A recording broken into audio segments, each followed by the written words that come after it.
በነገራችን ላይ እነዚህ የምናያቸው ሶሻል ሚዲያ ላይ የኛ ስልኮች ላይ ምን ተብለው እንደሚተረጎሙ ወይ ዘመናዊ ስያሜያቸውን ታውቃላችሁ? ከአንድ በጣም ትልቅ መልካም ሰው የሆነ ቴሌቪዥን ጣቢያ ላይ ቃል በቃል ያገኘሁትን ነገር ነው የምነግራችሁ።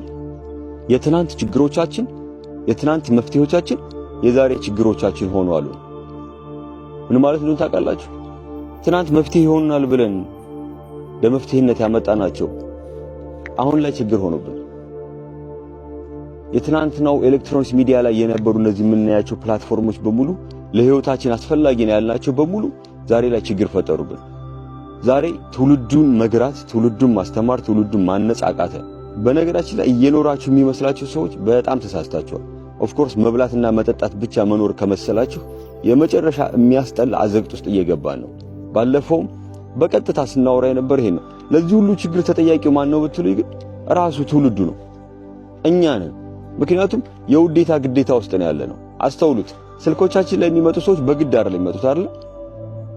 ፈልገን ነው የምናመጣቸው አይደል?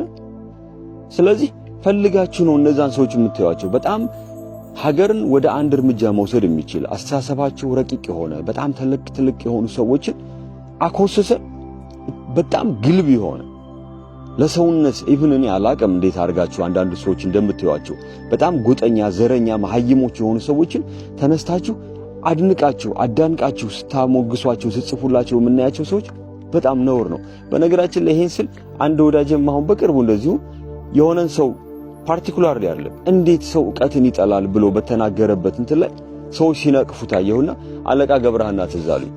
ማውራት የፈለኩት ይህንን ነው። አለቃ ገብረሃና በአንድ ዘመን አንድ ነገር አረጉ። ሁለት አንድ ብልህና አንድ የኔ ቢጤ አላዋቂ ሲጨቃጨቁ አላዋቂው ብዙ ደጋፊ ያለው ጨነቀው። በአጋጣሚ ዞሩ ሲል አለቃን አያቸው። እሰይ ጎሽ አለቃ መጡ፣ እስኪ ኑ አንድ ነገር ልጠይቅዎት፣ ይሄ ነገር እንዴት ብሎ ነው እንዲህ የሚሆነው አላቸው። ከዛ ሲያዩ ህዝቡ ማን እንደሚደግፍ ያውቃሉ።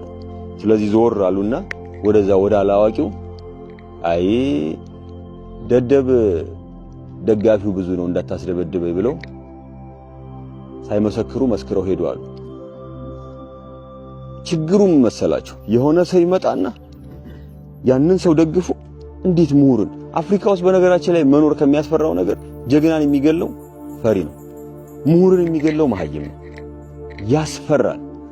ምሁር በመሐይም ሊገደል አይገባውም። ጀግና በፈሪ ሊገደል አይገባውም። ጀግና ሩሩህ ነው፣ ምሁርም ሩሩህ ነው። ፈጣሪ አዋቂ ስለሆነ አይደለም መሐሪ ሆነው ሰው። እባካችሁ አንዳንዴ የሚመጣውን ትውልድ አስቡት። እጃችሁ ላይ የያዛችሁት መርዝ ነው።